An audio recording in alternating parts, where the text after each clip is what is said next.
Hello mga kalakwatsa! Welcome back sa Louie TV! For today's video, susubukan natin ng Jollibee Vietnam at titikman ko siya! Sa isang sulat mo Ay, este ang pinagkaiba ng Jollibee Philippines at Jollibee Vietnam. Pagdating sa uniform, parehong-pareho sa atin. Yung setup same na same din. Kitang-kita ko lang nga dyan ng fried chicken. Makapabisin George! Eto na nga ang kanilang menu mga kalakwatsa. Mas mahal nga ng kaunti ang kanilang menu kaysa sa atin. So let's go! Umpisahan na natin! Eto nga ang ating in-order. Ang Jolly Fries, Peach Mango Pie, Jolly Hotdog, Jolly Spaghetti, Chicken Joy at Shrimp Burger. Unahin natin ang kanilang Jolly Fries. Pagdating nga sa French fries nila, same na same ang lasa pero for me, mas crispy ang fries nila. Observe ko nga din na kahit matagal na siya na-serve, crispy pa rin.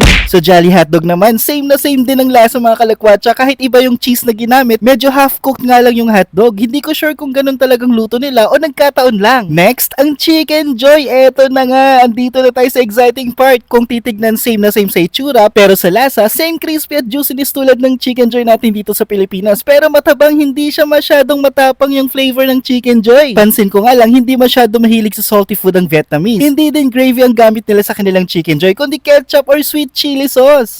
Wala nga silang Yum Burger, pero ang bago sa kanila, itinatawag nilang Shrimp Burger. O diba, pak na pak, laban! Lasang tongkatsu ang kanilang Shrimp Burger. Naalala ko yung lasa ng tongkatsu na nabibili ko sa Lawson Convenience Store, with bun lang siya. Ang Peach Mango Pie naman, wala ring pinagkaiba, parehong-pareho ang lasa. Sa spaghetti naman, same na same ang pinagkaiba lang, melted cheese ang gamit nila, kaya habang nginunguya mo, ramdam na ramdam mo yung texture ng melted cheese, mas sumarap pa George. Ang pinagkaiba ng Jolly Spaghetti nila sa Pilipinas, pansin ko nga din na mas malaki ang servings ng Jollibee Vietnam pagdating sa Jolly Spaghetti kaysa dito sa atin. Maaring curious na din kayo kung anong lasa ng kanilang pumpkin soup. Hindi tulad sa atin na macaroni soup, ang sa kanila ay chicken pumpkin soup. Typical na lasa ng kalabasang ulam natin na may sabaw, kumbaga lasang dinengdeng na kalabasa. Weird, pero mahilig din kasi talaga ang Vietnamese sa mga gulay.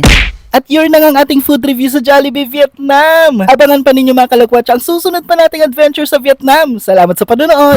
Mga kalakwatsa, sana'y nagustuhan ninyo ang video na ito. I-add or i-follow nyo ako sa aking Facebook account para magkasama-sama pa tayo sa susunod na vlog.